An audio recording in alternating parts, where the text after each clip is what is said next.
Greeting you in the love and in the light of the one infinite creator. I have a dear brother here, Sher, who had inspired me years back. I think it's been coming up to 4 years since I've dedicated my life, my life force energy to being a creator of what we call Orgonite, and also Share was the first one in which I also learned about the sucker punch, and also just a huge inspiration and somebody that I've turned to for trust and for knowing that what Share's speaking about, like I trust this man, and so he's always given me this great leadership energy in our community. And yeah, I'm just so grateful to have his presence here today. So, welcome, brother Cher, who is Thanks, the, brother. I really appreciate that. yeah, the founder of Orgonomy and Orgone Academy. Is that correct? Orgone Yeah, yeah, Academy. yeah, you said it right. And so Cher teaches people how to create Orgonite in a correct way. And we're going to get into a lot of really important conversation about what is the correct way to make Orgonite, and also just have Cher tell his story about how he got into being a creator of this technology. And I'm super, super excited. So we'll get right to it, and Yeah, let's do it. let's get it going. So, my first question is, what was your life like prior, and however you feel in your heart to go back to? If you want to go back into a little bit of a childhood story into how there must have been some sort of awakening, and a catalyst to have you get into being a creator. And yeah, I would just love to hear because I don't know how you got into all of this. So if you want to start there. Yeah, absolutely, bro. That's a really good question. I guess the first answer, like I'll start with like the short answer, is I do have a podcast episode about this on my podcast. I'll have to share it with you. But my podcast is called like the Awakened Living Podcast, if anybody wants to check my stuff out. But I have an episode on like the story of how I got into it. But basically, I grew up in Phoenix in Arizona. I moved there when I was like 5 from Ohio. I'm an only child. I don't have any siblings. I've always had a really tiny family. Right now, it's like smaller than ever, and it's only gotten smaller. And I was just raised in like a normal, like, suburban family for the most part, and just very like in the matrix, if you will. Like I grew up Christian, so I had like a decent foundation. Like it could have been a lot worse, like growing up with worse like programming and stuff. Like I say, being Christian is like the least of like all of the the stuff you could get like programmed with, because it's mostly positive, like all of it. And yeah, so I grew up like familiar with spirituality because of that, and I always had like my own like connection in a way. And I really was like struggling in like high school. I never really grew up with any friends. I definitely excelled like in athletics though. I was always really good at any sport that I played. And I actually dropped out of high school. I was like a kicker in high school playing football, and I was like a nationally ranked kicker. And hold on, somebody's calling me. I had to deny it. But I was like a nationally ranked kicker in high school. And at the same time, I was going through like a bit of a spiritual awakening, getting more familiar with all these topics. And that's when I learned about Orgonite. Actually, it was in high school. And so I ended up quitting all of that and dropped out of high school when I could have gone to like pretty much any D1 college if I, really put my head to it and like had my mindset straight. But I really hated it. I just like sports, nothing else. And it was driving me crazy because of just all of the Matrix nonsense. Like I was like in high school, having like a spiritual like awakening, getting familiar with this like world, and I was so alone, like literally. So there's nobody I could like go to or talk to, and eventually I just started to suffer so much because of that that I like dropped out of school. Like I wanted to be an entrepreneur anyways, but it kind of went hand in hand with, spirituality and my process and all that. And then within a year of that happening, my whole personal life switched up. My parents got divorced right after that happened. And then, my parents were together my whole life. So right as I like, dropped out of school, wanted to start my own life, like my whole life switched up, dude. And like it was really hard for a really long time, like mega intense, like as intense as it could get. And that propelled me into like a whole deeper level of like the spiritual awakening in a sense. And that pushed me into like experimenting with like psychedelics and stuff. And it just kind of like came to me, like in like a really rough patch of life. And so specifically like DMT and mushrooms. And I have a whole podcast episode about this on how like when I did like DMT, I like fully like broke through to the other side, and it like basically like restored my knowledge of like incarnating in this world, like all the memory gaps of like when people say you get like amnesia when you Mhm. incarnate and kind of forget everything. And there's no way to fully know that that's true, right? Unless you experience it. But I like really real life experienced it. Like I went to the place that I was when I smoked DMT before I incarnated, and I like remembered it. Like it wasn't like just in my head. Like I was literally in the DMT world, and I remembered all this stuff about like technology and pyramids and all this kind of stuff. And I came back from that experience like honestly kind of traumatized, like because it opened me up to so much. Like, and I was only 18 at the time. Right now I'm 25. So I've been doing Organite for about like 8 years now. And that's what really got me into it. And I had to like process that trip for like literally like 5 years before I really felt like pretty normal again. Like it really permanently like changed my brain and like everything, Mm. like in ways that I don't even still to this day like fully understand. But I say it's like for a positive thing. So that's how I got into Organite. Like in all honesty, like God just said this is your purpose. Like not like literally, but like through that experience, like it's made very clear to me like that's what I'm here on earth to do. And so I just started pursuing that after that experience. And I didn't really know what I wanted to do in life. I knew I wanted to be like an entrepreneur.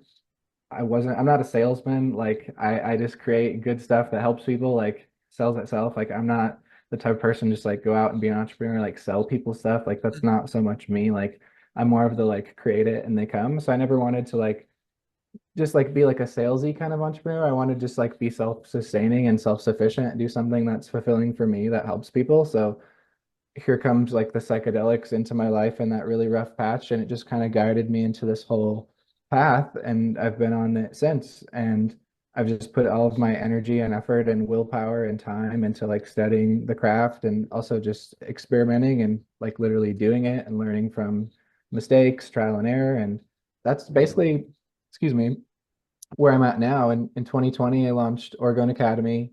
I have like anywhere, like it's somewhere in between 300 and 350 students right now.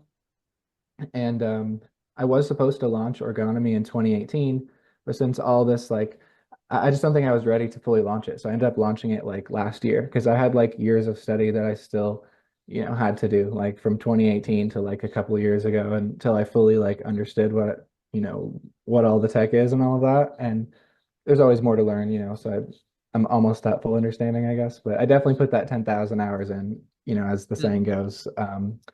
But yeah, that's basically how I got where I'm at now. And so between me and like all the students, it's somewhere around like 15,000 pyramids distributed, and launched the official Orgonomy site last year, and really just getting started. Like I feel like right now, like in where I'm at in my life, man, is like I'm literally just getting started. Like it's taken me years to like learn and set up the structure of everything. Like, but here I am now. So that's like the long answer. Wow. So cool, bro. I know you were living in Hawaii for a bit. Mhm. That was a chapter, and now you're obviously back in the States. Um, so you went to live in Hawaii and you were still making pyramids and everything there too? Yeah, so in 2019 I went to Hawaii. I was doing just pyramid study at that point. I wasn't building, and I had done that for like a year. Um, and then I started building again in like 2020, and then just kind of went from there. And I left Hawaii and I moved to Sedona in like 2020. And then I moved back to Hawaii, and this time I went to Kauai. It wasn't Maui. And then I lived in Kauai for like almost 3 years total, and then, or just under 3 years actually, um, total. And then I moved back to Arizona in 2023. Hmm. Yeah, it's crazy. It's been 2 years since I left Hawaii. It's like Wow. that's wild. I have a question that's coming up is if somebody was to just come to us and this is our world, right? So we're extremely passionate about this technology and energy Yeah. healing and holistic health, but we're there, right? Like this is our reality.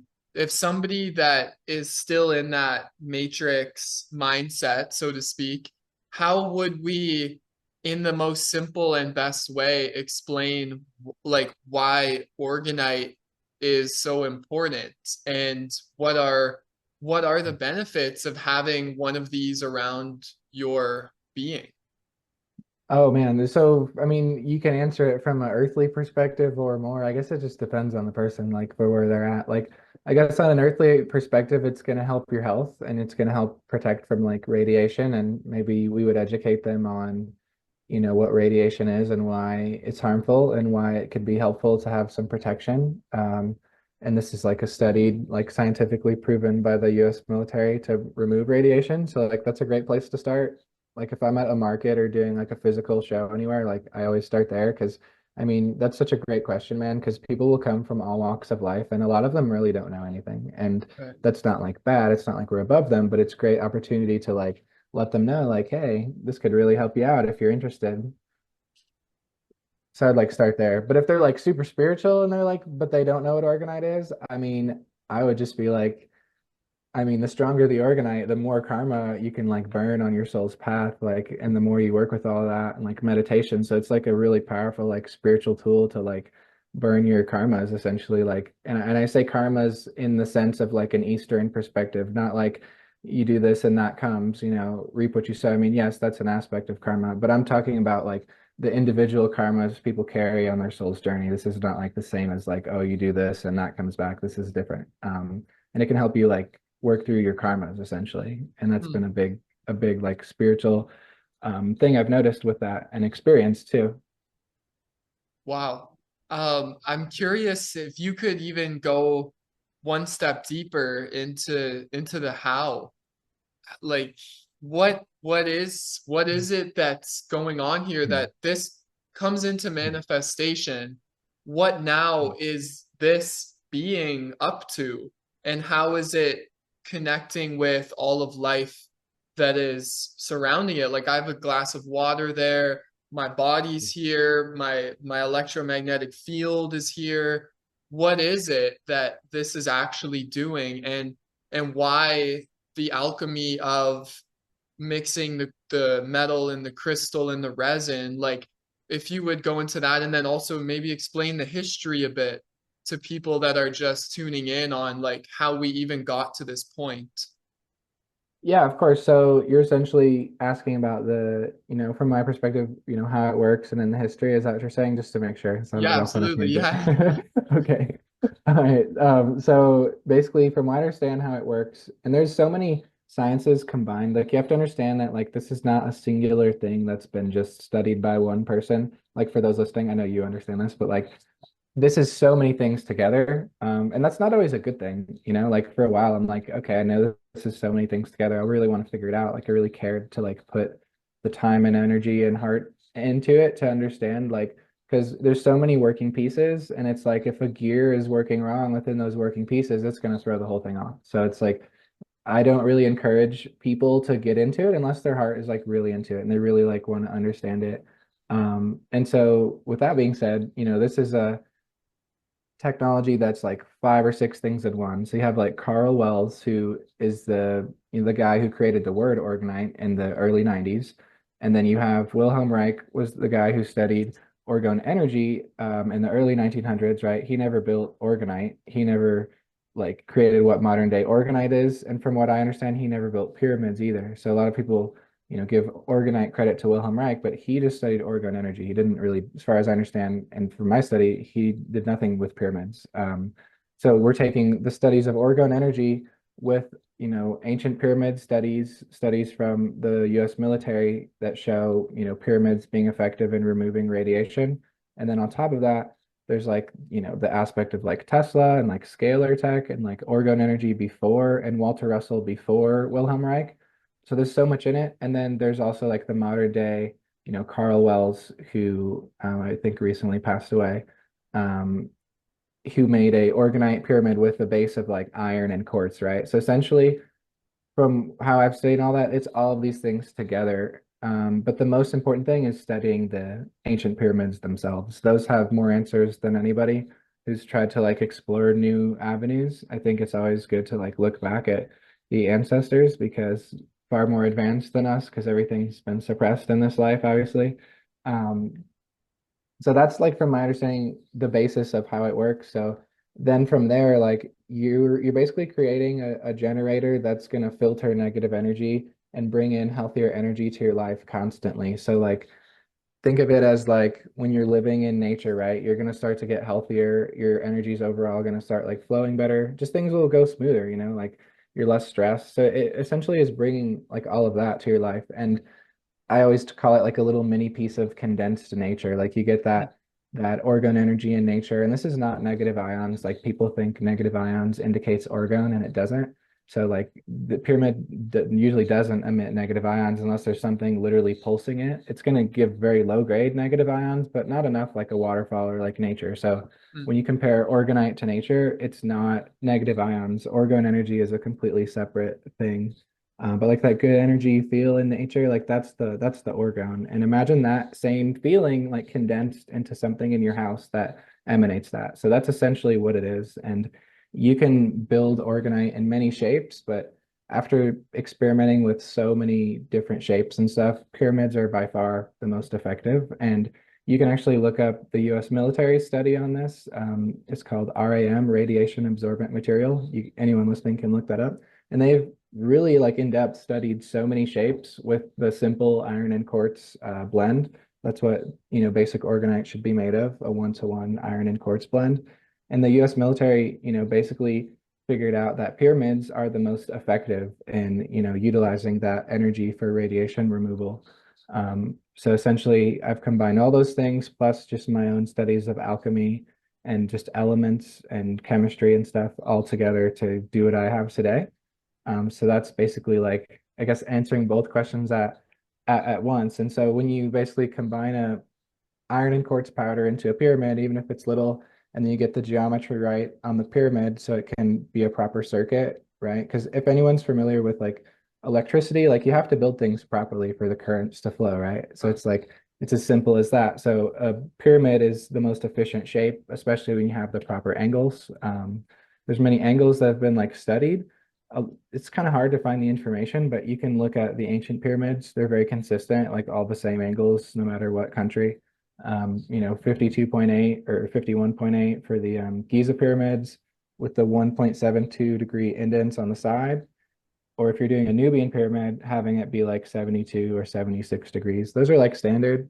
There's more, and you can find more across the realm, across the world, but those are like the most consistent.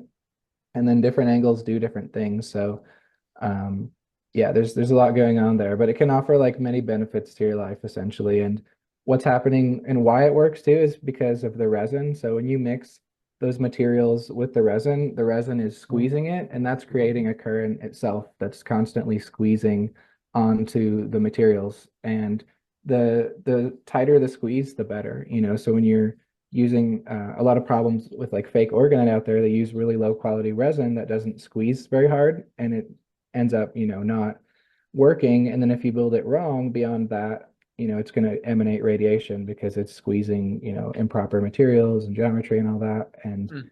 yeah, so there's a lot of moving parts, like I said earlier. So if you're not getting the moving parts correctly, if you don't have that like fundamental understanding of it, you're probably going to mess it up. And I'm not saying you, but just like anyone and speaking from experience.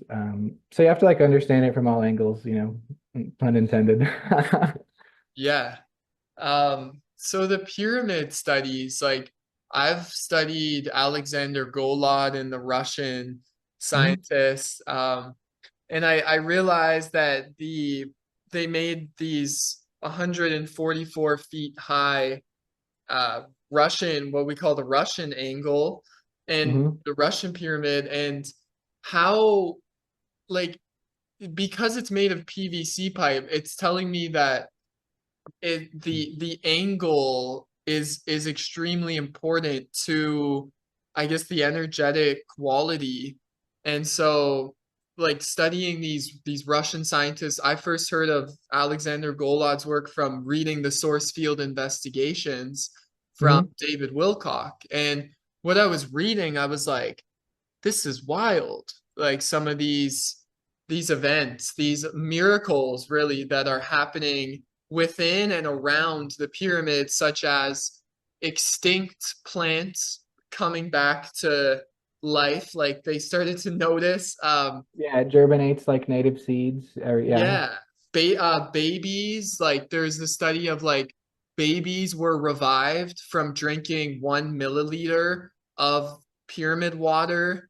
And then like the earthquake mitigations, how they like they have this intelligence where they break up an earthquake into like several quakes, so it's not like this massive like disruptive earthquake like and that's only 3 points of like so many scientifically proven and studied under the government's funds to fund the Russians. And it's interesting how in this Matrix mind that like when I was a kid, I was told that like the Russians were like the enemy, which is hilarious because Russians are actually super tapped in. And because I there's a whole lot of Russian beings that message me Oh about wow. the tensor tech, and they're Oh, so into it. And they're just like, yes. And it's wild how we're like programmed in that way. But my question is for you with the angles. And for instance, like this is, I also learned this from Cher and Golden, who we're going to have come on. This is an 8-sided pyramid right mhm. here. And we get this from phi molds. So how just having that, did you say 1.72?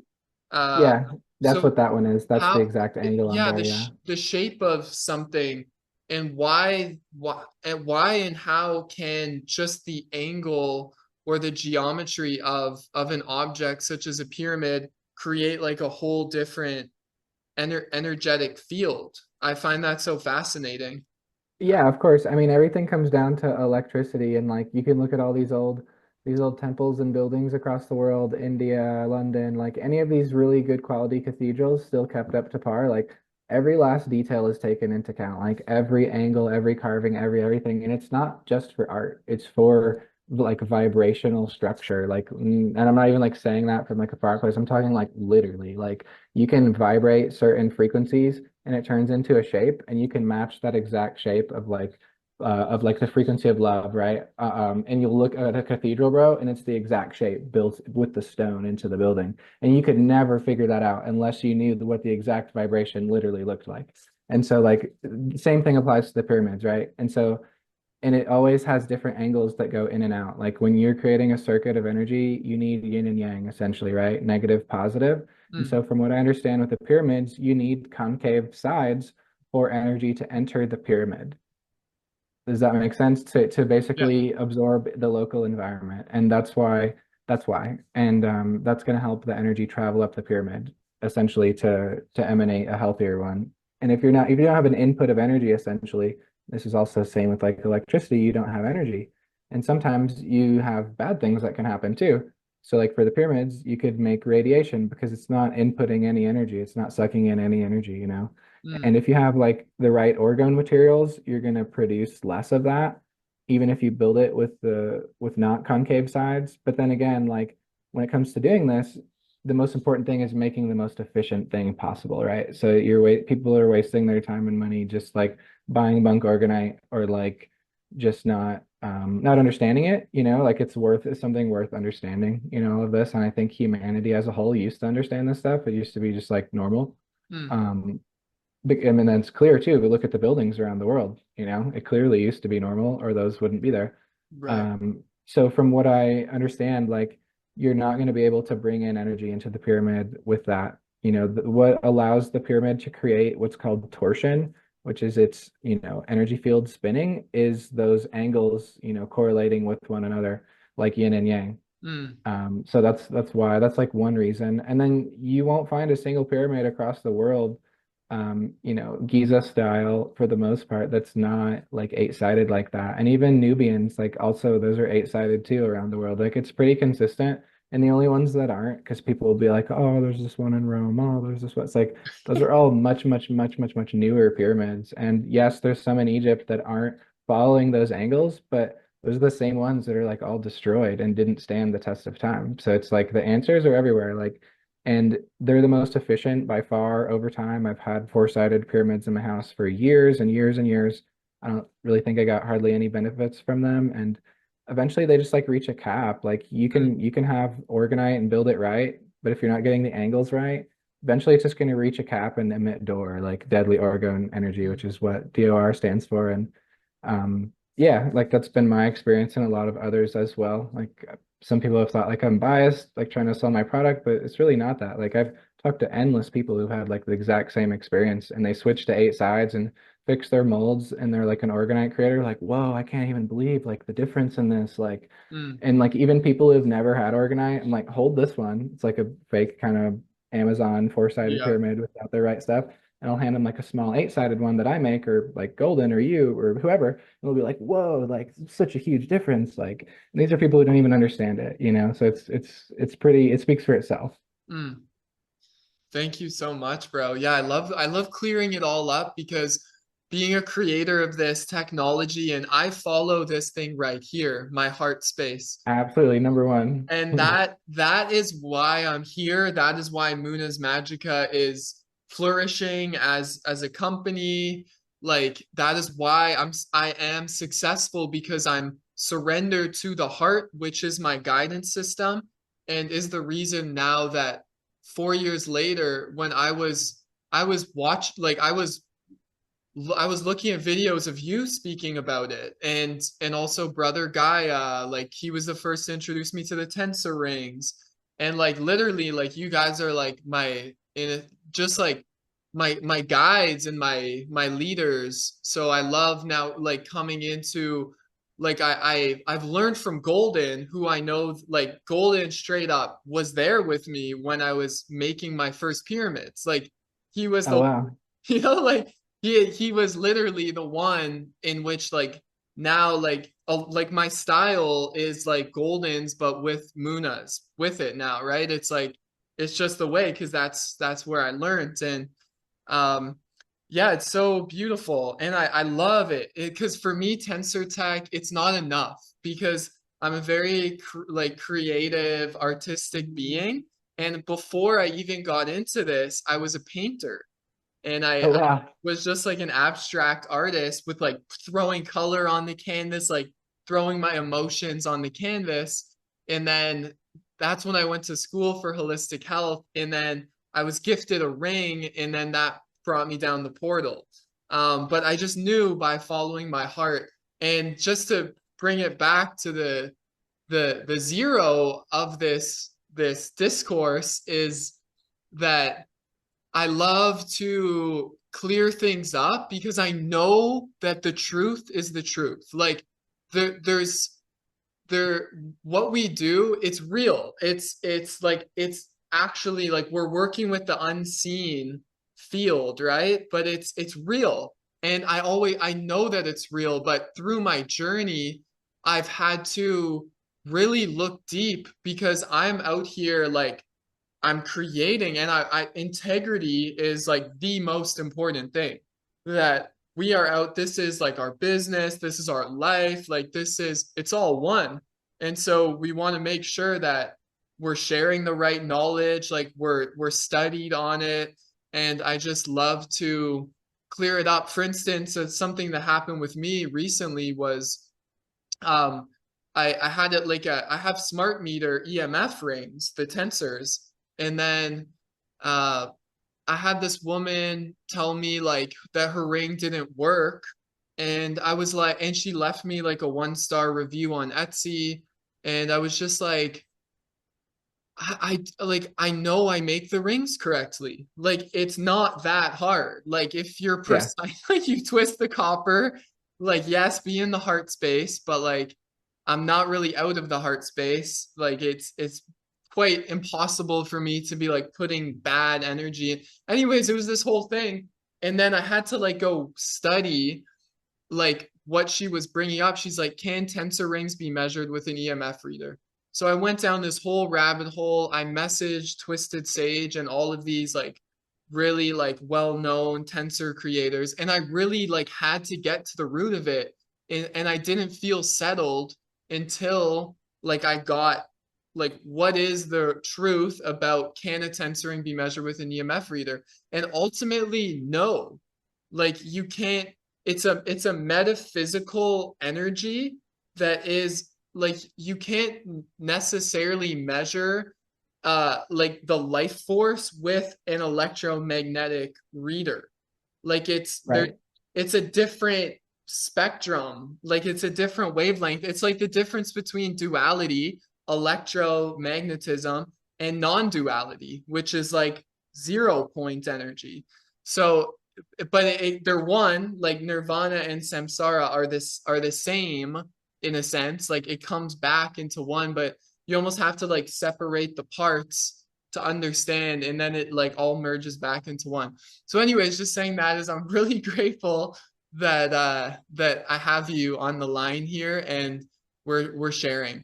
um Me too, brother. Thanks. And yeah, I love that. I love that you come from the heart. That's the whole purpose, man. Like you really can't stay in this line of work if you don't. Like I think it's something that you can only maintain the alignment of it if you genuinely like are for it. You can't bullshit the universe. You can't when it comes to Truly. this stuff.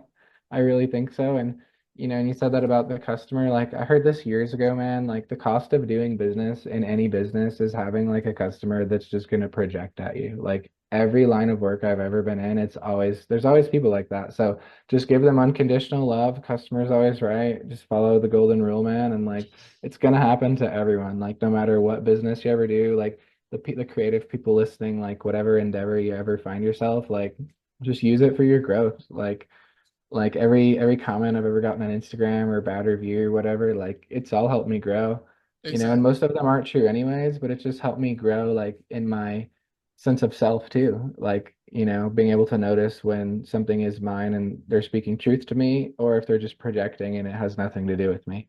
But either or, like it's all good. That's kind of just how I see it. And like there's always more abundance too. Like a bad review doesn't dictate anything. Like I've Correct. learned that too. Um, like there's a one man's trash is another man's like gold or whatever the saying is, right? What do you think the essence of your life is, brother? Like why do you think we're here? And not even about Organite, but what came to me there is like the freedom that we have being an entrepreneur. Like we're sovereign free beings. And like what what do you feel your purpose like that's beyond being an Organite creator? Have you tapped into like what the meaning of all of this is?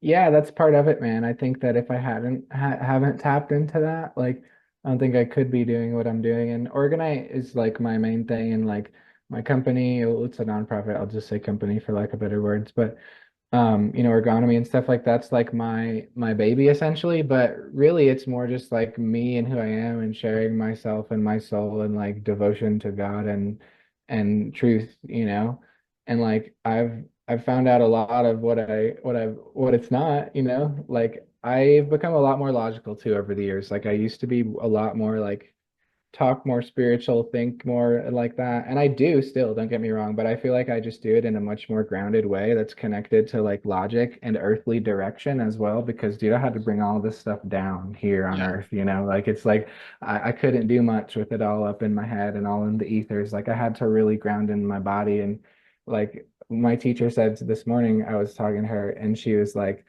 the only thing I care about this body for is for God realization and to reach like God, like that's really all that it's for. And I loved that when she said that. I'm like, damn, like and she's like an elder, like one of Yeah. my teachers. I'm just like, dang, like that's so true. Like, so yeah, like basically that, man. And like, I don't have all the answers. I don't know it all. Like for me, I've had so much in my personal life happen like the past 5 years, and I just never even thought that that would be my life. It's like Mm. I used to have a goal of like wanting to like have family on social media and like kind of run like a family business and like do that. But it's like it's clear like that's not my path. Like I've been obliterated, bro, in my personal life when it comes to my relationships, like my own personal family with my son now, who I have like half custody of and all of that. Like, dude, it's just been an absolute shit show is an understatement, bro. So I'm just like, clearly, like, that's not my path. And I'll just be really honest. I've actually been thinking of how I could be more transparent with all of what's happened in my life the past couple of years because it's really slowed me down in my purpose work, like Mm, big time. But yeah, no, I'm like getting back to it now. And in a way, it's like propelled me almost like a slingshot. Like I've had to go like, oh, and I feel like I'm way back here, but I'm really not. Like I feel like I'm exactly. about to launch forward because I've been learning these hard lessons and burning through like my own karmas, if you will. But yeah, so the long answer is like, dude, I'm still figuring it out. I don't have it all figured out, bro. I know that I'm supposed to just show up as my soul and share what I can offer to help others, bro. And as long as I do that, I go to sleep at night peacefully, man. But if I don't, I'll almost have a guilt for not sharing what I know I'm supposed to. And I Mm, actually live with that the past couple of years, in all honesty with you, bro, because I haven't been like mentally or emotionally capable, like having the space to like fully put content out there, dude. I've been full on just taking care of myself to get by, and it's like I'm in a much better place I'm entering now, but it's like been insanely rough, bro. So my whole definition, and I guess what I'm trying to say of like what it all means or what it all means for me too is like that's changing, it's coming into more of like a true perspective, I think. Yeah. And like a better like overall picture of what I can like share with people. So I'm still learning. Yeah, always. so much love for you, brother. I'm feeling you from across, and yeah, we've never met in person, like, Yeah, not but yet. it's yeah, it's so cool to be connected to you as a soul brother, like really walking the same path. And that's really what this podcast is about too. It like, yes, it's focused on what we do, but people who know Moonas Magica, like that is my higher self. Like I straight up got the download for this, and like I quit my Yeah. like I literally quit my jobs on the spot. I quit the school and I was like, this is what I'm doing. I am a tensor and creator, and I'm a teacher of unity consciousness. And now that is my reality, and it's always been since I decided that. But yeah, it's so beautiful. Yeah. So I mean, there's a lot of places we could go here. Hmm. And I think also, if I can add something, like Yeah. what makes the work you're doing special is you, like it's Hmm. you that puts the meaning into it. And if I've heard many people say this, what's the meaning of life? And it's the meaning that you give it, bro. Because nobody can tell you with 100% certainty what happens if you die. And I don't care how spiritual people get, like that's my logical brain thinking. And dude, I'm so deeply, and I'm not saying this from pride, like I'm deeply, deeply connected to the other side. Like I've literally died before. Like I'm someone who deeply gets it. But at the same time, I respect how much I don't know, man. And anyone who thinks they know, like we might have an idea, but nobody knows, man. Like Yeah. and to me, one of my favorite verses in the Bible is like the fear of God is the beginning of all wisdom, bro. And the fear of the unknown is the fear of God. So like the fact that we could admit to ourselves that we might not know and that we don't, like that's the most humbling thing that will give anybody wisdom and growth faster than anything. Like, Straight up. yeah, it's the easiest way to stay stuck is thinking we have it all figured out. Straight up. Completely agreed, bro. Completely agreed. What Yeah. what do you think out of these trials and tribulations through the past years of like in your personal life that's shaping you to be who you are now? What do you think like extracting the most powerful spiritual teaching, like what what has what has this shown you at like at It the end of showed the day? me, yeah, thank you, bro, for asking that. I mean, it's shown me like just to listen to my gut, like I feel like all of it was meant to happen. And I was listening to my gut at the time to go through what I was going through to keep trying or keep putting effort in certain areas or with certain people. So I feel like I was meant to. go into those places that I was in where it wasn't necessarily where I didn't necessarily have a seat at the table, just to know who my, where I should be and where I shouldn't, and where I'm honored, where I'm not. And it's not about just, oh, I'm like honor me, but it's just like about just humanity, it's like treat others with love and kindness, and but all that's propelled me to like greater empowerment, I think. Like if that didn't happen, I wouldn't be in Sedona right now. If that didn't happen, I wouldn't be here with you right now. So it's like, so it all serves a purpose, man. It really does. Like I wouldn't be in this house that I live in right now in Mm. Sedona. Like I wish I could flip my camera right now and show everybody what I see every day. Wow. Um, that I've like, this neighborhood that I live in is like gotta be one of the best views like in Sedona or just anywhere, man. Like it's a really special place. But nonetheless, like all I'm saying is like the suffering will lead you to somewhere beautiful if you go through it. And it's like sometimes your gut will tell you to go back into the suffering, whatever life situation you're in, not because you're an addict or because you're codependent or anything like that, because you're meant to really learn something from it. And until you learn it, it won't go away. And that's what I've learned. Like, and there's a saying like new level, new devil. And I don't necessarily like the word devil for that, but it's like when you reach another level, like there's things that will fall away. Like you'll have to adjust. Like it's just like frequency, like when you adjust your frequency, things will fall away or things will um change. You know what I'm saying? I guess that's what I'm trying to say. Mm. There's So that it's really just propelled me towards my best self, like full circle. good.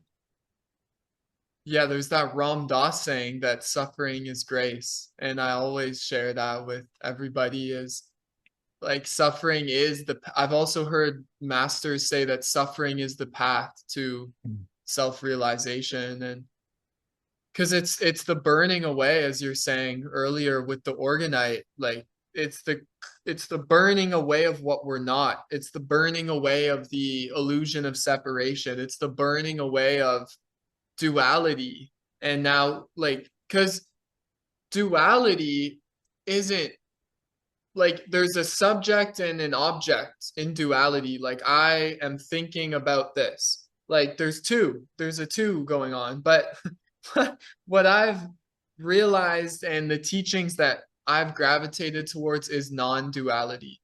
And like that you are the self now, that you are the I am now, but you'll be the I am also in your future lives. And that's real knowledge.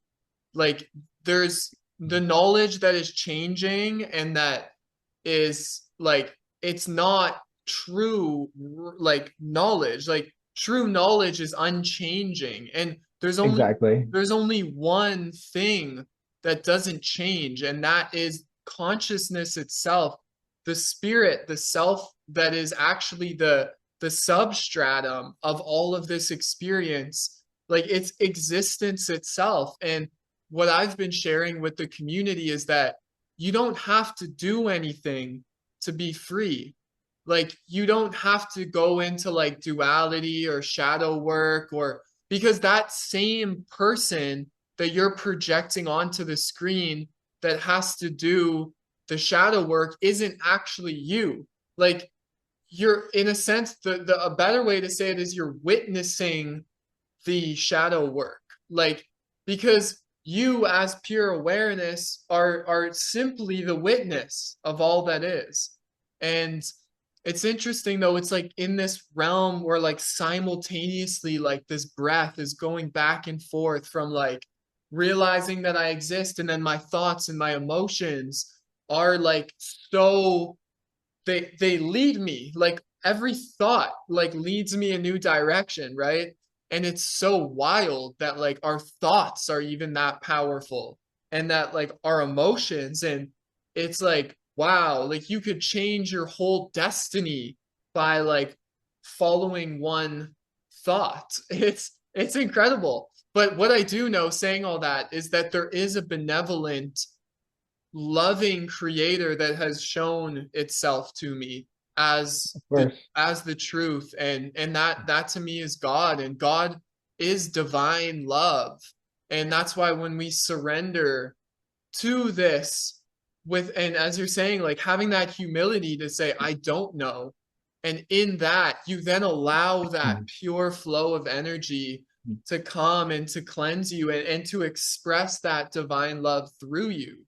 And that's my all, like, if I had a spiritual practice these days, it is I am, like just saying I am, and then just kind of like allowing things to unfold, knowing that like whatever I do from this beingness is like a good action.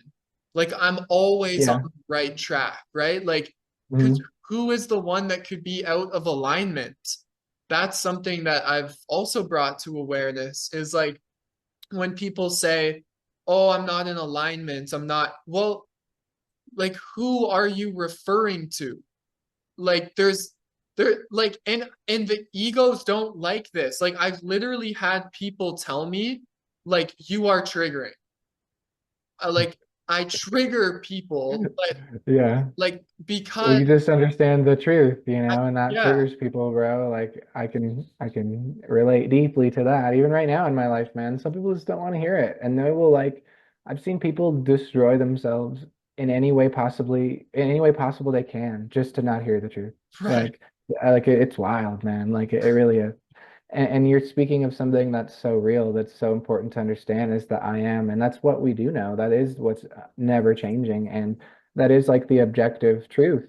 There is one truth, if you will, and that is true. Like, and I hear so much talk about, oh, my truth, this truth, like, oh, make your own truth. And it's like, yes, you can have your own subjective perspective based off your life experiences and how you see the world and life and consciousness, but that doesn't change the fact that consciousness just is, and there is like an objective reality outside of all of us that is exactly what keeps us all connected, that allows us to even experience this to begin with. And it's like, if you don't believe in that, first off, I don't think you could ever even connect to what you actually are, like which is the I am. You're almost like karmically bound when you deny those like spiritual laws and like truths when you deny the truth, and also I think the truth is like there is a creator, like that's people. I believe God is in everything beyond duality and everything. I'm very big on all of that. But I also believe that there's an actual like most high creator that's beyond time, that is like before end time, like beyond it, like Alpha and Omega, just like the Bible says, and it does resemble like a father. Like I do believe that. I've experienced it. Like when I had that DMT experience, man, like I went directly to source, like this pure golden light, and there's this like throne of like the brightest golden light you could ever imagine. Like, bro, it was like 100 million, I'm not even exaggerating, times brighter than the sun. Like I like spawned in this like golden light, like almost cathedral and made of like golden light. And this is when I got into pyramids right after this. And I believe I spawned right in the front of the like most high, bro. Like it says in the Bible, like which I believe most of the Bible, like that God sits on like a throne, and it's not like a literal throne. It's like a spirit sitting on a throne of light, like literally in it. The first thing that happened when I spawned in this realm after I took like a fat rip of TMT, um, I spawned in this realm, and dude, immediately like this light, I looked up at it. And first off, it's like gigantic. It's the largest thing I've ever seen in my life. Like it's huge. Like, and I was this teeny little ant, and it felt like the most weight. It felt like the ocean was on top of my shoulders, like the weight of the ocean, bro. And it forced me to like bow in front of this like light. And I said in this, when I tell people this, like there's a Bible verse, or I forget where it is, but it even says like the mightiest of angels bow in the presence of like source or the most high. And like, dude, I experienced that. Like I don't know if I'm a mighty angel or not. I'm not saying that, but I'm just saying like, dude, like that's real. Like that place, that heavenly realm where the source sits, like that is absolutely real. And I guess that's what I'm trying to say. And like there is like a source creator that is in everything that connects us all. There is like one truth in that way, that we're all like have the free will to see differently. But that doesn't change the fact that there's only one truth and one like objective reality. And like you said, bro, that is so triggering to some people because they just It's want to hang on to like whatever they believe, right? yeah. Yeah, something came up for me. Arizona, like you choose to live there. I've been studying a book, The I Am Discourses, and there's a quote that is that there's an etheric city over Arizona. Um, Wow. yeah, I've always thought that, but I never heard of it. I've thought things like that. Yeah, That's and funny. that's why there's a certain energy in Arizona. Can you share a little bit about living there and like Yeah, there's obviously people kind of telepathically have this knowing that Arizona is like a special place. of course. And I mean, there's also the perspective that, a lot of us are reincarnated right now, and a lot of us like died in what these places used to be. And so we remember the physical land and all of that. And I think that's true for many things. I do. And I grew up in Arizona, so I feel really blessed to grow up here. Like almost anybody you'll ever meet here, if you ever visit, like you can ask 100 people, "Oh, are you from here?" Like every one of them will say no, and they moved here from XYZ state. Like nobody was really raised here or born here. Like I wasn't born here, but I spent my entire life here, so I was totally raised here. And the friends I still have, that I grew up with, which is only like two or three, were all like born here and stuff. And I was actually raised on the native reservation too. So like Mm, to add another layer to it. The natives sold their last like plot of land basically into this like suburb neighborhood. So, but it was still on the reservation. It was like just a little section that's just like technically a suburb. It's like the farthest point of South Phoenix, like past Levine, with just 100 miles open desert. Like that's where I grew up. Um, and I find it crazy because Wilhelm Reich, the desert he did all of his open studies, bro, was literally that Native American desert that I grew up on. And so I think that's a crazy connection there as well. yeah. Um, so yeah, so that's where I grew up, and I grew up just like seeing all kind of stuff in Arizona. I've been to like some of the most beautiful places, and I think that it's easily comparable to like Hawaii, in the best parts. And in my opinion, I think it tops Hawaii, like the swimming holes here that I can go to and all of that. Wow. And I think that it's also on the 33rd parallel, so is Egypt as well of the earth. And there's so much to go into. I mean, there's no state that has more native land than Arizona. So I think it's like two-thirds of the state. And there's endless mysteries on all these native land reservations, bro. Like there's real like subterranean tunnels on this one mountain I grew up next to. I would hear stories of real portals where people would go in, they would never come back, and how there's these tunnels that would go for like 20 miles underground into this massive like cave city stuff. And these aren't just like folklore, like these are like real stories from people, Yeah. bro, that I like grew up around. And then there's the most famous one, which is like Superstition Mountain, which I grew up like about 20 minutes away from. But there's like endless things about Arizona. And another fun fact is it has the most mountains of any place anywhere, like in one state. I think it has like 4,700 mountains or something like that. Some crazy number, like more than Colorado, more than California, more than anywhere in the Appalachian Mountains. Like it has more mountains than anywhere else. And what I think Arizona actually is, bro, is a decimated like mud flood, thing. Like even I'm looking at the view of Sedona right now. Like they say all that's made from lava. Like I don't believe any of that. Like Mm, Sedona is a petrified city, bro. Like, and I've literally been coming here for over 20 years, and I'm only or about 20 years, like 18 years. And I've been studying this since I was familiar with this stuff. And long story short, Arizona is like a decimated civilization, that used to be like a Tartarian yeah. status, like Egyptian status thing, Yeah. and including the Grand Canyon. Like the Grand Yeah. Canyon, there's a couple theories on that. I'm not so sure about that one specifically. It could be a massive petrified city. It could be a mine. It could be both. I think it's probably both. And I've hiked in the Grand Canyon, man. I've been like 20 miles down in there, swimming in like crystal blue waterfalls and stuff. Like Wow. you see stuff down there, like every all these like conspiracy pages that post like, oh, mummies in the Grand Canyon, oh, caves, all this, like, bro, all of that is so true. Like that place is the most mysterious place I've ever been in my life. And like it's 260 miles wide, bro. Like the Wow. size of that place is insane. And people say Sedona is the whisker of the Grand Canyon. And it literally, like, if you compare the size, it literally is like a whisker. Like, and so if you pass Sedona here, you get to Flagstaff, and that's the highest point in Arizona, Mount Humphreys Peak. It's like the volcano in the next town up. And on top of that mountain, you can see 360 degrees of the Grand Canyon and Sedona. It's like it's pretty epic, man. But Arizona's a special place. Like Totally. I would, if I had to choose anywhere in America, at least, it would be Kauai, Appalachian Mountains, or Sedona, Northern Arizona. And anywhere on I think it's called the Mogollon Rim. in Arizona. You can look it up on the map. It's like it goes through the top of Arizona from like Williams um to like Sedona, Flagstaff, Payson, Pine Top, all of that. Like that's like such an amazing place to live, like right near the 33rd parallel, like much less dry. And then that same mountain range goes all the way up to like Shasta. So there's a big connection with like Sedona and Mount Shasta and Mm, Kauai. And it's like totally. I think whatever these lands used to be, they're all connected in some way. Like yeah. And so we're just basically, in my opinion, we're all fed a massive lie of history. We live on top of an absolutely decimated society that was likely much larger than the world that is today, and including like the population of the world. And I just, dude, I don't know nothing, man. All I know is I see what I see, man. Like I'm looking at it right now, like 2 mile wide petrified building. Like I'm not just saying that out of my ass. Like I've literally studied this stuff for years. There's no way that's from lava erosion, like Right. Sedona red rocks. Like no way.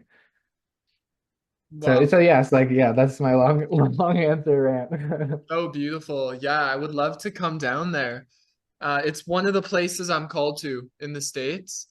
Yeah. Before we get Brother Golden on for a little chat, I want to ask you one last thing, just cycling it back. Well, there's two parts to the question. One is, how does Ormus relate to all of this? And if you can share, like, just keep it simple on what Ormus is and how it relates to pyramids. And also, if you could share maybe a couple minutes on this, what the sucker punch is, just to give people a greater understanding that we can refer them to this interview if they're curious to like acquire one or work with one of these. So maybe Mhm. go for Ormus first and then share a little bit about the sucker punch, and then I'll invite Golden in. Yeah, sounds good. So first off, I know a lot more about sucker punches than I do Ormus. I'm not necessarily an Ormus creator. At one point, I really wanted to go full on alchemy mode, invest in like all the fancy lab equipment, make Ormus, Pagirics, all that stuff. But I don't think it's quite my path. So Mm, I get Ormus from friends who are like devoted there, and I've actually only made Ormus once in Kauai with the salt water from Kauai, which I actually think it's best in my experience to make Ormus with salt water because you have more minerals. But there's so many moving parts with that too. And I don't fully understand Ormus, but and actually don't normally take it internally anymore because for some reason I just don't like it. Like my body just like it just feels like I don't eat it for some mm, reason. But I totally. used to love it. I used to take it all the time. I used to like drink it. Right. And like literally, so now I just put it in pyramids, and Ormus is basically monotomically, orbitally rearranged elements. I think that's what it stands Right. for. Yeah. Essentially, it's different. It's a different form of a spectrum of minerals. That's essentially what it is, which provides different benefits also in a spiritual way than just normal minerals would. So that's from what I understand. And with pyramids, it ties everything together. It's also like a superconductor. It's very conductive. And so I mix it in the resin of, every part of the pyramid. Even if there's a clear part of the pyramid, it'll be in there too. And Mm, it just brings everything together. And I know that when those minerals are in those forms, it actually fluctuates in weight, right? So and this is like a weird like spiritual phenomena of Ormus and even rocks that have Ormus naturally in them, like an Andara crystal or different types of obsidian. They've studied, or I don't want to say they, like I read someone who's studied this, I forget who it was, I'd have to go find it again, but they were studying like the weight of these elements, like the same elemental form and structure as like the minerals in Ormus, and they're like half physical, half not. Like they can't fully measure them or see them, and the weight of them physically actually fluctuates by like micrograms. Like it gets heavier, it gets lighter, like kind of thing. And so it basically forms like it has a relationship with like the non-physical realm, like mm, from what I understand. And mm, so when you put this in pyramids, it's going to amplify all of that. And since it's a conductor working with all the other ingredients, it's kind of just like putting a perfect key into this massive door that unlocks, like when you use Ormus. And um, for me, I get all the benefits from Ormus, I think, from the pyramids. And that's probably why I don't feel the need to take it. And just because I'm just loaded on minerals all the time and nice. just pee it out. But yeah, so that's what I understand about Ormus. I think it's totally worth making and experimenting with, especially if you make pyramids. Mm, I don't make a pyramid without it, to be honest. Like it makes that big of a difference to me. yeah. And then with the sucker punch, so That was made by a guy named like Don Croft, for anyone who doesn't know. Like Moonas Magica's little piece here is a little more updated than back in the day. But about 20 years ago, early 2000s, this guy made this, zapper device. This lady named Hulda Clark, she's famous for the Hulda Clark zapper. I don't know if she knew Don Croft, but basically Don Croft took this lady's device called the Hulda Clark zapper, basically figured out how to pulse the frequency of it. It's just a zapper, like a battery that would pulse the frequency before, and he basically figured out how to put it into a crystal and get the benefits of that with the crystal and direct the intentions into the crystal, because people Quartz is well known for responding to energy and intention and being able to hold like, different types of energies, right? That can't necessarily be measured like a thought form or things like that, which is totally true. And actually, I think that it is being measured nowadays and it is being proven that that is a thing. I actually posted a video on this about quartz the other day. Hmm. And that's why it was used in like radios and first ever radio was called like a quartz radio and all of that. So, anyways, he figured out how to pulse the frequency into the crystal through what's called a Mobius coil, which is the same type of coil on here. So that's like insulated copper wire, you guys, whoever's watching. And the type of coil, it basically resembles like a torus, like a donut. And so all that's doing is allowing you to transfer the current of electricity from the zapper into the crystal. So that's all that's for. And these are just small microcurrents, and then the crystal will pick them up and amplify them, especially if the crystal is like a perfect termination. Like the one you have is really nice, like there's no damage on it. The top is clear and the frequency can go through it like okay, like it's good. Hmm. And so that's just the basic scientific thing of it. The rest is okay, well, I have this little thing that's pulsing a frequency into this crystal and it's, wrapped in this special coil that is proven to, be able to create what's called a scalar wave by putting opposing microcurrents in the crystal.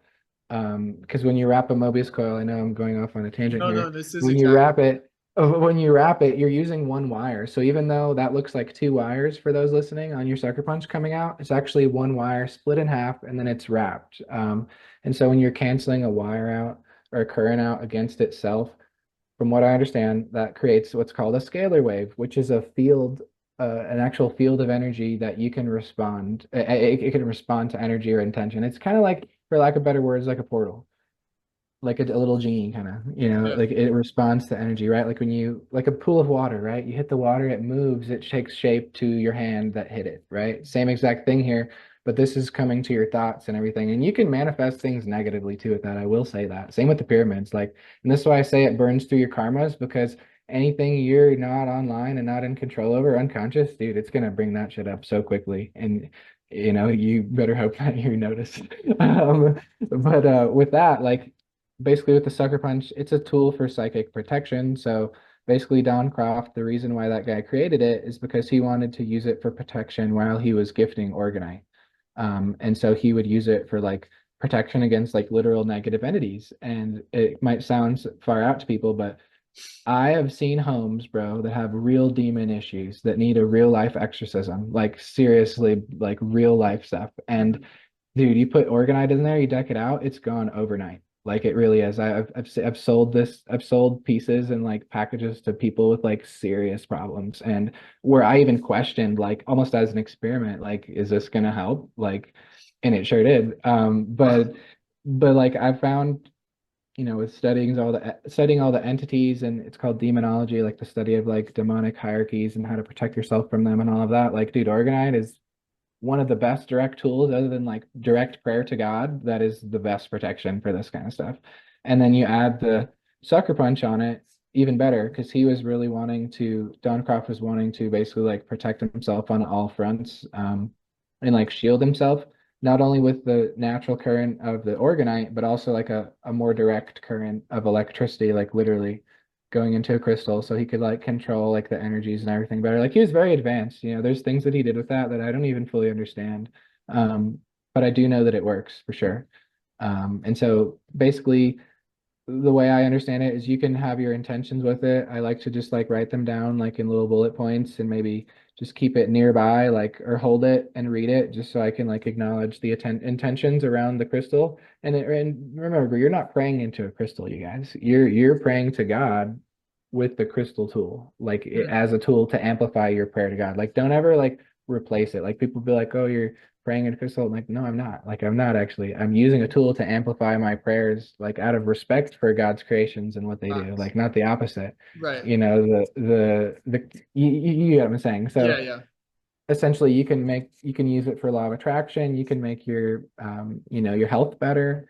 Like 15 hertz is the main frequency used on sucker punches. I offer one that's the one like you have, which is just the standard 15 hertz, or I offer like a bigger package where you can like totally customize it. But they're really useful tools, like for years I had a sucker punch like automatically come on every time I turned my car on, and it would Mm, give me like travel protection. And I have something similar in my car right now. I need a new adapter, because I'm working on maybe a new car sucker punch thing for people. But yeah, they all work great. There's different types of coils and wires you can use. And there's a lot of different ways that it's done. I do think like the simple Mobius coil with the proper like, wiring and all of that is just will do the job. It's not like a complicated device. It's really simple. Um, and yeah, it definitely can offer like good benefits, and it can clear crystals, charge crystals. It has a relationship with the pyramids for sure. Like any type of PEMF, like pulsed electromagnetic frequency, the pyramids will always respond to.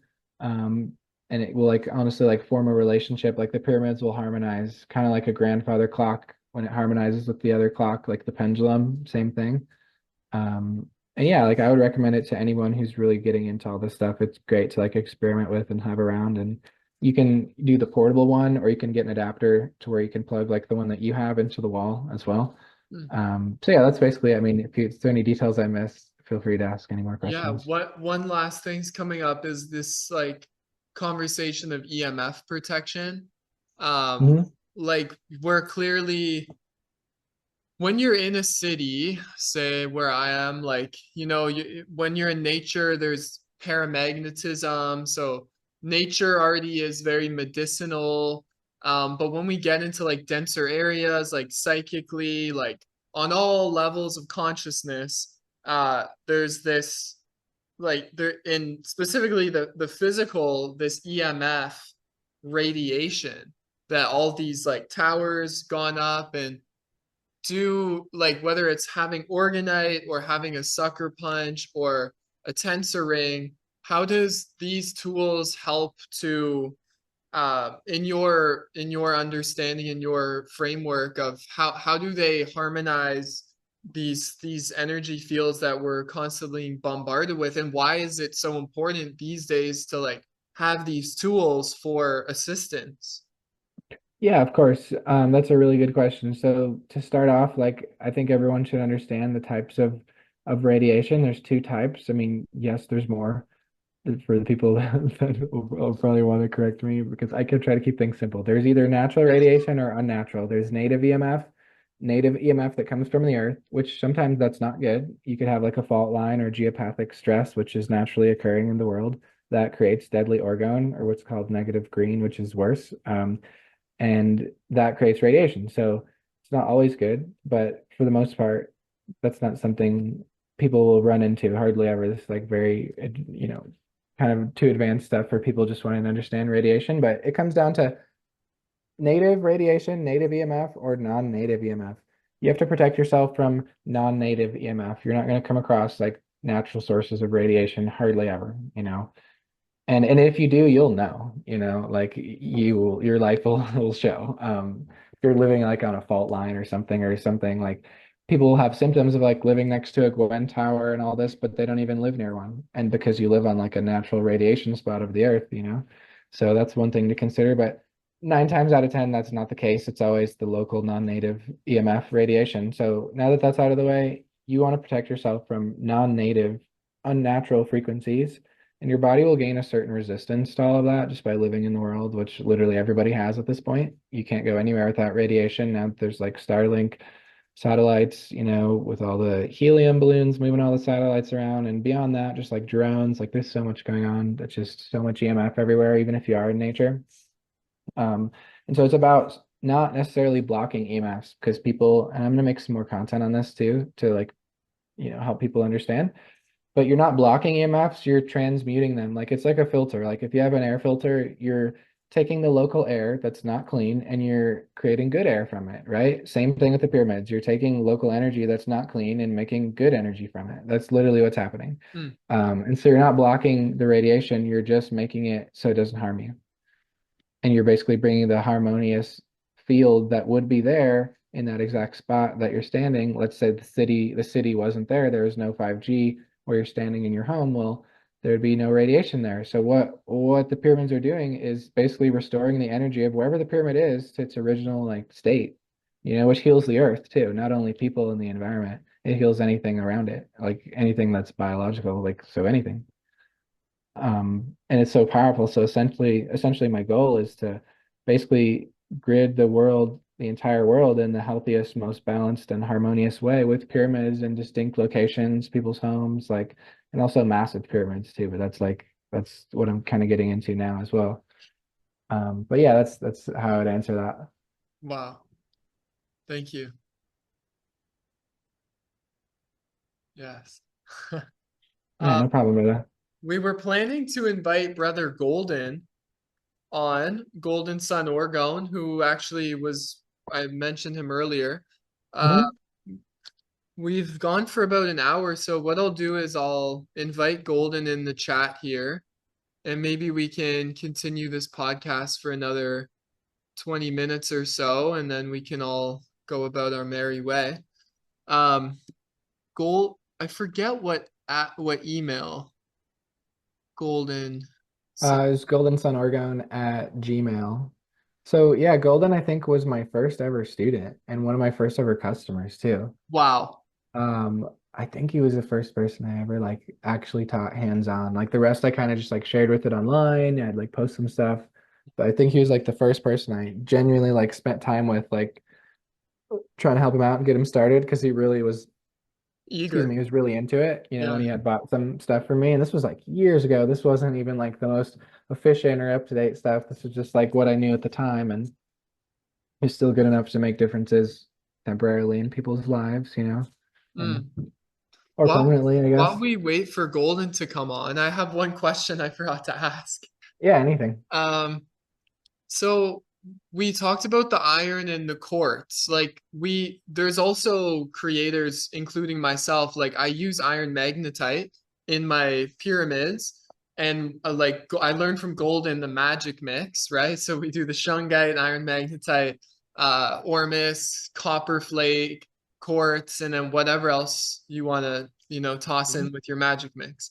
But we also have pyramids that or not just pyramids, but any sort of organite with different metals, like Mhm. aluminum or brass shavings or copper flake. Like this one here is basically like there's copper flake in there. Um, so what is like organite can obviously be made in different ways, but the original was iron and quartz, and Yeah, and that then was that guy, like a yeah. 50-50. So what is, yeah, like just an inquiry when we put these different metals, because a lot of people don't use the iron. Some people are just using, like, you see the pyramids, which are great creators, like in Australia and stuff, they just have like layers of brass or aluminum shavings. What Mhm. is the difference? And like obviously the organite still has its function with other metals. Yeah, of course. And it's interesting you say that because there's like multiple answers. On one level, me and my buddy, Crystal Pyramids, you might follow him. He's like Yeah, one of my yeah, best friends. We live yeah. together. He lives like I can walk to his house. I literally see his neighborhood right from here. I live like on top of a cliff that I can like see like out from here. But he's like, yo, Will. He can't hear me though. But dude, we joke around thinking that the government kind of like sabotaged Organite and what it is, because and then the style of what it truly is. Because when you look up Organite now, you just see these metal shavings with clear resin, and it's like Right, metal shavings were never used and that type of stuff in any pyramid in history or anything like that. Like or Carl Wells or the guy who made Organite, like none of that is like from the people who actually did the Organite work. So I think metal shavings can be okay, but that's like way down the list of like ingredients. right, And then, that from what I understand, it went from the iron and quartz when it was first studied to like, oh, now it needs, inorganic material and organic material, like 50-50, right? So you'll hear either people say needs 50-50 inorganic to organic, or it needs 1-to-1 iron and quartz. But the more commonly accepted thing is, oh, it needs 50 to 50 inorganic and organic material, right? So people just will throw in anything as long and do their own artistic spin, and they think that's how it works. And I Right. hate to be the bearer of bad news, but that's not how it works. And I'm always like this. I'm like, I cringe so bad, bro, because God has always made me be the truth bearer in life. And ever since I was a little kid, and it's like, dude, it's like my karmic cross to bear, bro. I'm just like, God, please don't make me say it was to this person. Like, don't know. So Right. I'm like, I'll be laughing because it's true. But dude, this is me, like in my life all the time. Like I gotta just speak the truth. And those who are meant to hear it stay around, I guess. But no, I think that that's been like misconstrued, and I really do think it is iron and quartz, which is technically the same thing. But iron and quartz is the most efficient, and it's the most studied specifically for radiation. Like Mm, so you don't, I guess, I mean, from my own like perspective, just thinking logically here, it's like if it's already been studied and figured out in that sense, why would we want to do extra work and potentially make it wrong and waste time and money, you know? It's like for everything I do, it's a base of iron and quartz, and then I'll put like the magic mix on top of that. It's like the base weight is that same like base material. And to me that works the best. And like I've actually tested that with EMF meters too. It does go to zero when I put the mm. pyramid in front of it. When I don't use the perfect ratio, it doesn't.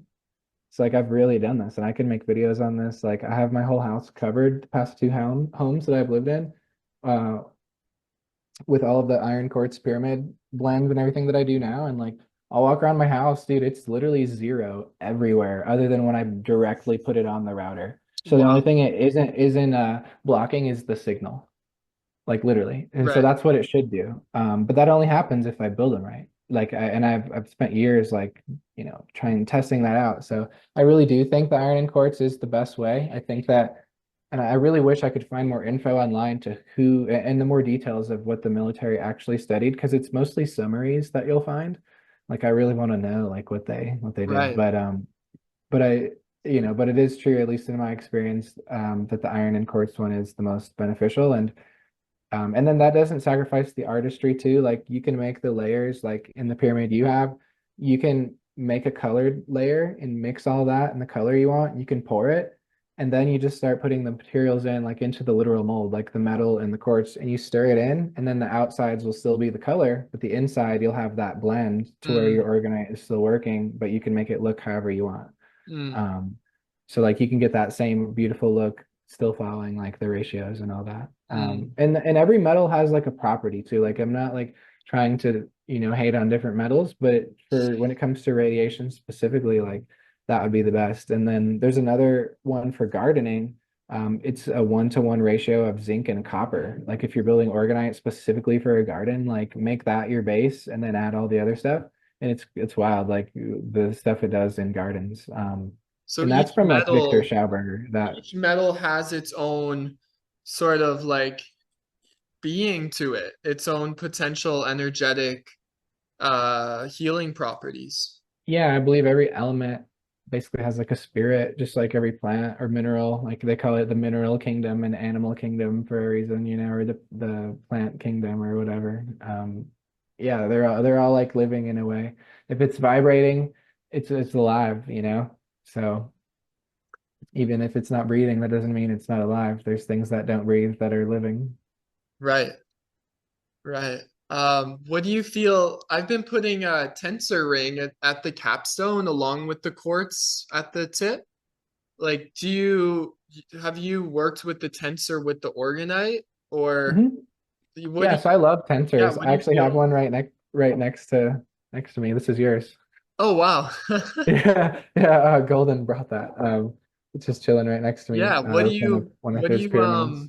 the tensors, like, that's what I've been really focused on in the past years. How would you describe the tensor technology? I love tensors, man. Like, are you saying in relation to pyramids or just in Or general? just in general, both. Okay, yeah, I love them. I use them. Like, I always put it on like a smart meter wherever I live. I'll just throw the one that fits over it. Like, I forget all the sizes, and Yeah. I'm familiar with all the qubits and stuff because that's, for those who don't know, you have to cut the the measurements of the tensor rings in specific measurements, which are called qubits, that emanate a different megahertz of a frequency that can create different benefits. And if it's not done right, it's the same thing as like basically building the pyramids wrong. It just kind of doesn't have that the proper energy to it. But with the qubits, like that's the same thing you do to create the ratios of the size of a pyramid you're going to build. So Mm, it's all in relation. So they're and it's also the same for just construction. Like you can find the same ratios, bro, and all the ancient cathedrals that are still standing in good shape.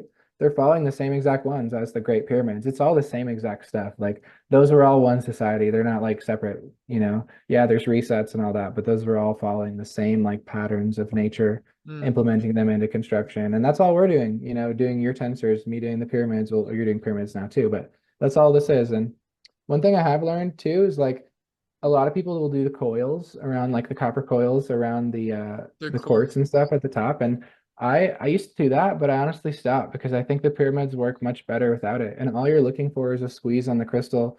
Mm, And that copper creates an extra current that opposes the current that is the squeeze on the crystal. So I mm, don't think it's like bad to put them in, but I do think they're stronger without it. And I love the tensors too, but I love the tensors on them after they're done, just mm, because you can get the best benefit from the currents where they're not necessarily opposing each other. And totally. also, if you have a bad pyramid that you've had, a tensor ring around it will correct it as well. For those of you who might have like orgonite from someplace that might not be ideal, but you got some tensors, like just put it around the pyramid and you're straight. Like it'll harmonize anything like that. So they kind of work together. And yeah, I love tensors, man. Especially the gold ones. And I love that you're doing the gold. Like I Yeah. gold is my thing. Cool. Yeah, maybe I'll make you a little batch or something that you can utilize with some special pyramids. Maybe we can do orgonomy times Moonas collab and they can have like gold rings or something. That would be really fun. You know, I'm working on a new Orgon Academy as well. So I've had my school for like the past 5 years, but I'm pretty much getting rid of all of it and starting an entirely new thing that's like way better and bigger. And anyone who's been in Orgon Academy will get free access to the new one. But Nice. the reason I'm saying this is I'm going to need like a tensor ring kind of supplier for students and all that. Like I'd love to put you and Bo. I don't know if he does that too, but like, you know, I need somebody like solid and yeah. So I'm like more than happy to like collab in some way is what I'm trying to say. Cool. Yeah, I'd love to. I'd love to. Of course, you guys did. I should have known. All right, I have retrieved the Okay, golden sun organ. Okay. so Maybe we could Um, just edit that a couple minutes out. yeah, yeah. Where can our brothers and sisters find you and how can they get in touch with you? And honestly, bro, I'm just so stoked on what you're offering to the community. Like it's your it's the true sign of egolessness and humility to be to be sharing the craft like you do. And it inspires me to be the same where like that's true leadership is like what we learn, like we give it right back. And it's like, yeah, this is our business. So, we put a price on it and stuff like that. But it's like, yeah, where can everybody find you? And if somebody's interested in making Organite, like I would highly suggest going to my brother Share here. So please. Thank you, Red. I really appreciate that. Yeah, so I do everything on Instagram for the most part. So my Instagram is Sher Angad, so it's SHER.ANGAD. Here's Golden here. He'll be joining us in a moment. I think he's gonna come on the Zoom call. He's just walking through the house. I had to go find him. He was in the shop. But my Instagram is Sher Angad, so SHER .ANGAD. And that was a name given to me by a teacher. Like I've done like Kriya Yoga and stuff, and like basically my teacher now is like basically like people look at her like a guru, you know, Mm, like and she basically is. I mean, guru doesn't mean like teacher. It basically means like, you know, someone who's achieved a certain level of consciousness. It's not like a literal guru, but anyways, like I've been blessed to be around some like people like that. And they gave me that name when I was like 18. My birth name is Sean. But I go by Cher, or some people call me Sean still, but either or is cool. But that's why my name is like Cher on God on Instagram because that oh, okay. it's not English. It's yeah. It's I think it's in Punjabi or it's an Eastern language, I forget. But you know, because people ask me about that all the time, I figured I'd say that. But that's my name across all platforms. And then For the pyramids, it's orgonacademy.com and www.orgonomy.us. Since it's .us, you have to put www in front of it. Somebody bought orgonomy.com. I used to own it years ago and I didn't renew it and somebody bought it. So I'm trying to get that domain. Um, so Facts. it's orgonomy.us right now is the current site, but I'm working on getting them all. And then Orgonomy on Instagram and TikTok. And then Orgon Academy on Instagram. I don't have TikTok for Orgon Academy. And then I have my personal site, sherangad.com, where I share just my journey, products and things that I recommend beyond Orgonite. And that's basically all my platforms. Oh, and YouTube, Sher Angad as well. Mm. You just dropped a recent YouTube video, eh? I think I saw. Yeah, it was like an updated video on sucker punches. I have to edit it a teeny bit. But yeah, it's all uploaded and ready to go. I'm getting the hang of it. I just got this new mic here. This is actually where I'm going to make YouTube videos on my new standing desk here. And I'm going to Nice. make the background a little more, pliable for videos. But yeah, that's just kind of where I'm at. That's how you can find me. A lot of things are happening, like really working on a lot of big stuff. Here's Golden here. Yeah, Golden so 40. welcoming in brother Golden Sun. He was the teacher of mine. And yeah, honestly, it's just so cool to have both of these brothers on at the same time. Uh both huge inspirations in my life and my craft. So welcome in the good Lord himself, Golden Sun. And Welcome. We honestly, appreciate the intro. even if it's like a 15, 20 minutes here, I love the way Golden describes Organite and Me Golden. too. He has like a framework. Like when I would go see him when I was first learning, I was like calling him, being like, yo, I got all these questions, and he was always there to answer me with like full unconditional love and like big respect and shout out. And honestly, he's just one of my great friends. Like him and I became really good friends when he was living here in Canada. I just happened to be like literally down the street from him. So we would hang out, and yeah, it's so cool. So anyways, welcome Golden Sun, Bo. And first question for Golden is like, what is Organite?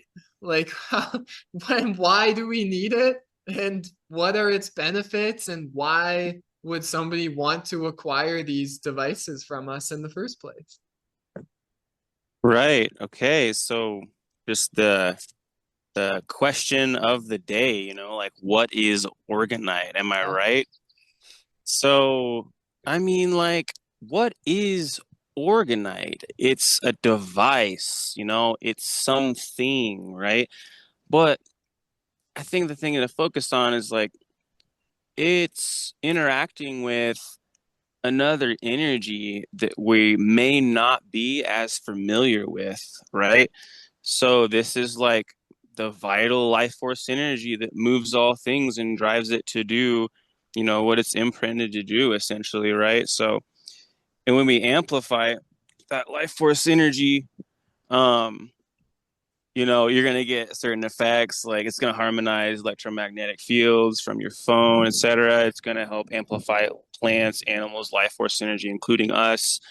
And, that just opens so many doors for our consciousness, and it brings so many questions. And, you know, us humans, we try to like see things from a like maybe logical or factual perspective sometimes, right? We need like evidence, um, sometimes. And so, because we want to know the way things work sometimes, right? And that's fine, having that curiosity. And, you know, exploring orgonite and orgone energy and just quantum physics concepts mixed with like I guess spirituality, honestly, like true spirituality.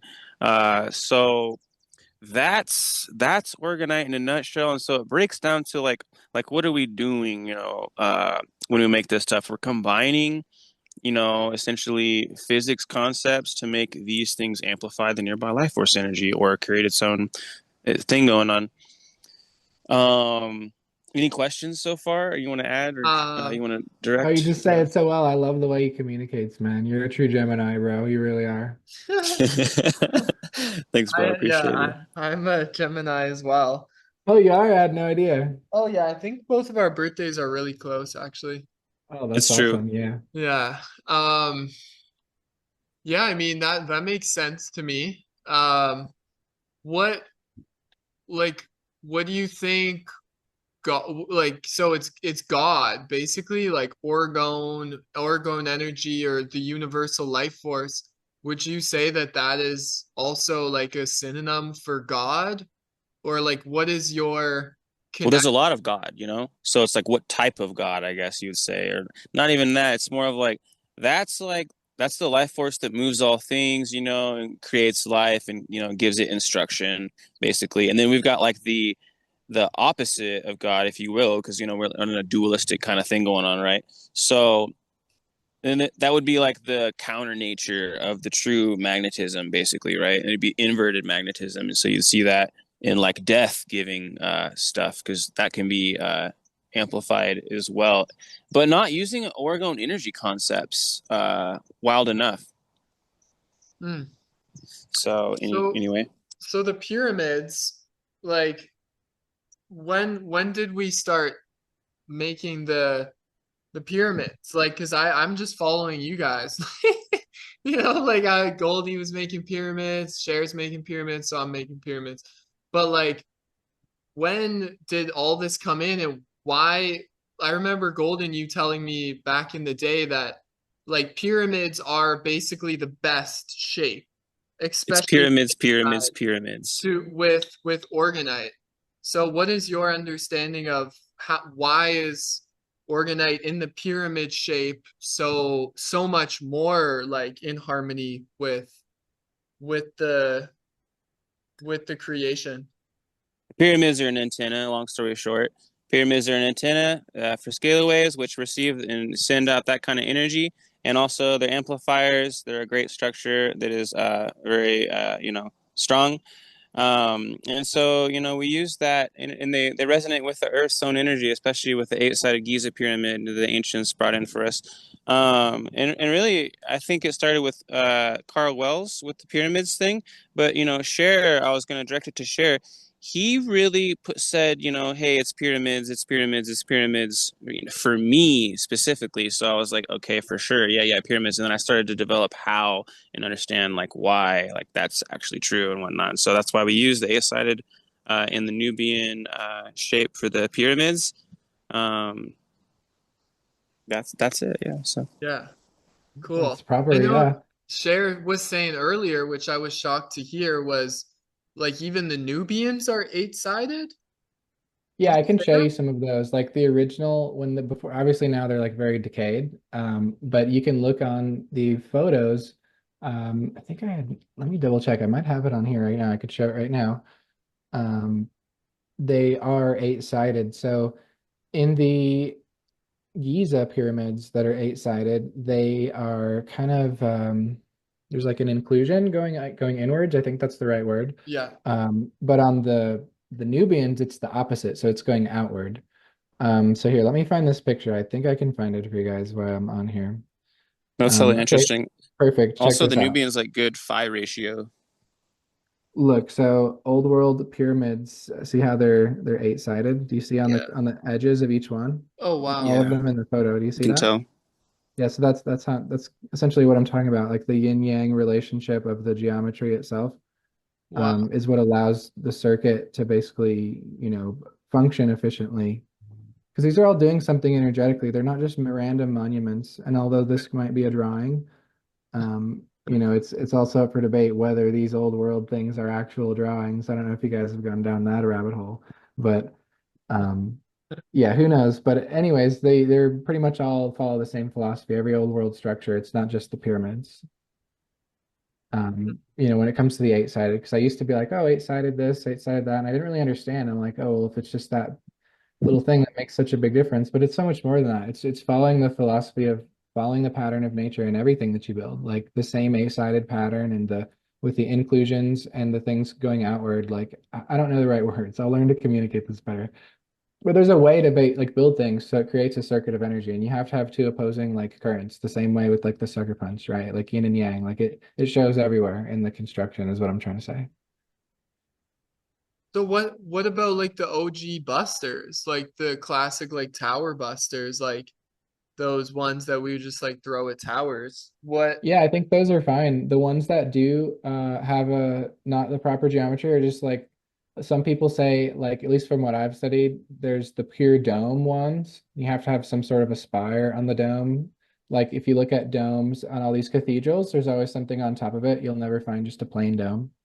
So there's always has to be like some sort of opposite, equal opposite, when it comes to all of that, to maintain its like energetic structure. Okay. But I think they're fine. I think the pucks are fine, and they're all polished just a little bit to give them that. Like I don't have one on me, but I can show you that. Mm. And Give them I a little also bit think of that a it's, yeah, concave. I also think that it's a little bit less important when you're burying all this stuff in the earth too. Um, True. so it's like it's kind of like set and forget, and the Earth's current will, neutralize any of the small amounts of, maybe messed up geometry or something. Especially if you still are building it with organite materials and you're burying it, like you're going to get more benefit than not.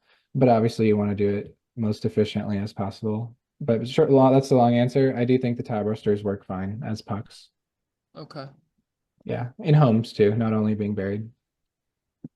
Golden, there's a interview. I think Golden was maybe on like the third or fourth episode, and uh, yeah, like how, in your experience, how has being a creator of this technology uh like helped you on your journey of uh connection to source, or like if you want to share a little bit more in depth on like why you do what you do. And I know you're like so passionate about it. And yeah, it's well, as I said, it's what inspired me really to get into it. So Golden, if you want to just share like a little discourse on kind of the power of Organite guiding you on this journey. For sure, man. Yeah. So, I mean, when it boils down to it, the reason I started the journey was always for the experience. You know what I mean? And by the experience, I mean, like, if we're living like a high vibrational experience where we're like feeling good and whatnot, we feel close to source, like, that's what I'm talking about. I'm talking about that kind of thing. And so, like, with Organite, like, it's really powerful in a way. If you want to get intentional with it and use it, you can, use it to work on like shadow elements and stuff like that, because it'll bring it out to be healed. That's kind of what it's about. Um, but yeah, the Orgone energy was also, super powered up in me because of all of the new EMF technology, all the wireless technology. And so we need to balance and, neutralize that stuff, right? And that can, bring about like a more sacred space for us to live in, and then we can have higher health and stuff like that. So um, that's my 2 cents on that, brother, man. What about Ormus? I asked Cher about Ormus. I just started ingesting, well, no, like you made Ormus and I was drinking yours. That was the only one that, but now I'm like drinking it every day. And I realized like I've already been at a certain vibration that like I wouldn't say I need it, but I'm utilizing it for detoxification and for helping me like clear out my physical body from toxins from the past and stuff like that. So how would you say like where's Ormus in the whole picture um regarding like serving humanity and helping humanity in good ways? Okay, so yeah, Ormus helping humanity. So back to the Organite, just really quick, like that's kind of what it's helping us do is like accumulate and like keep and like maybe amplify more Orme elements inside of us. So Ormus is like basically like a single atom element that's easy to use in the body. It's basically like a building block or a God particle, if you will, in some way.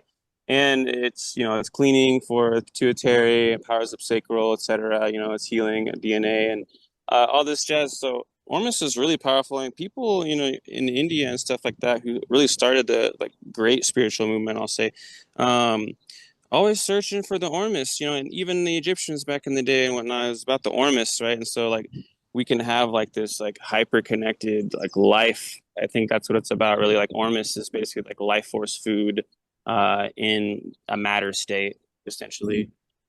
It's sometimes not a matter state, honestly, too, uh, depending on which frequency of words you're using. So yeah, that's my gist on Normus. what are some of the health benefits from consuming it? I know that you offer it. Like what would people get in a positive way? Yeah, so the ormus basically it's like increased libido, the pituitary, so like any third eye vision that's going to be helpful. Also, that's going to help with like, you know, the sleep cycle and the waking cycle that can heal that as well. That's for like long usage. So, and the Ormus is going to help with the DNA healing as well.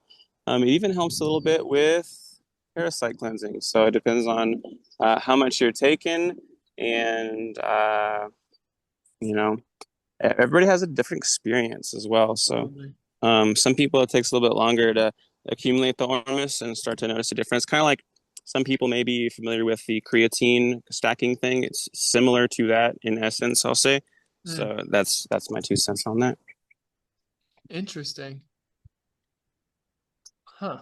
Yeah, I just started like I tried making Ormus and my pH went over 10.75, so I just fed it to the plants. Okay. Yeah, like I'm starting to make it or harvest it or like I'm not the maker, like I'm just the vessel, obviously, but to yeah. So anyway, Right. it's been interesting. But yeah, I'm very curious, and it's so interesting how you said the God particle because that's actually what I'm gonna call the Ormus. That was a God deep, particle Ormus. yeah, and that's what came to me, and I was just like, I dig it. yeah, it's such a great name for like quote unquote branding Ormus, the God particles. I Anyway, mean, people will recognize it as well, I'm sure. yeah, with like a seed of life, sacred geometry. It's a very simple, like black and gold, like coming soon. But I need to actually make the batches correctly before I offer it to the community. No Um, doubt. But yeah, I mean, if there's any burning desires to share, Brother Golden, if there's anything that's been stirring that you want to share with the YouTube community here as it grows, then now is your chance. And maybe Golden and I can drop in on an episode part two together. But yeah, any last words before we close down this episode podcast? Yeah, I got a couple things. My cat was like jumping all over me. He just shook a bunch of hair on me, but I'm sure he said hello to the podcast. But two things. The pyramids are basically like you could ask, I've always thought, or at one point I thought, what element is a pyramid? And then I, figured that out, and it's fire. And pyramid, the word pyramid means like the fire inside or fire on the inside. So I think that a pyramid represents like a constant fire. Hmm, Now my cat is like that's so pushing cool. around a quartz crystal. He's so funny. He's like trying to That's play so with it. cool. But yeah, so it's fire, and so just imagine kind of like a burning fire around you, like in the metaphysical, in your house all the time, like in your room, like that's what it is. And then the last thing I forgot to say earlier about the guy who built the PVC 144-foot tall pyramid, where they did all those experiments in Russia. Did you hear what happened to that pyramid? No. So it like got destroyed by like natural weather slash natural disaster. Oh, okay. And so that is a common example of a pyramid like being built with a lot of things properly, but not all the gears are turning. And so it might still offer benefits, like you said, all the things that you said with the water, with the germination, with all of the things with the local environment, but it still might not stand the test of time. And so this is a great example of why every aspect needs to be taken into consideration because, like, for example, if he would have taken like a little bit more consideration of the density of the piece and stuff and like followed the density principles, dude, like that thing would still be standing and it would be so much stronger too. Mm. So that was a great experiment overall. Like I don't really have anything negative to say about it, but it's just a really good like learning experiment of like when you build a pyramid that big, like you can absolutely make it destroy itself from a natural disaster. Like that's something anyone building a pyramid that big should consider. And I have projects that I'm slowly working on building massive pyramids, and that's like the biggest thing to consider is like protection from natural world. And look at the ancient pyramids. They really got it dialed in. Like, dude, that shit survived a reset, like literally. Like, so it's like they had it down. So just something to consider. Wow. Goldie, do you have any last words to close off? Yeah, just a little something. You guys can all find me. Just search Golden Sun Orgon, Orgon. And yeah, the last thing is really just thanks for being open for this kind of like higher living or even like reflecting and these kind of informations and just if it serves you well, keep running with it. And it's just Amen. we're all kind of upgrading together and finding out about this stuff, and it's just an exciting time. So amen to that, brother man. I'm out. Thank you for Yeah. having me. Good Lord. Yeah, thank you so much, brothers. These are two beings that Moonas Magica would not be what it is without these two beings. So this is a very beautiful moment.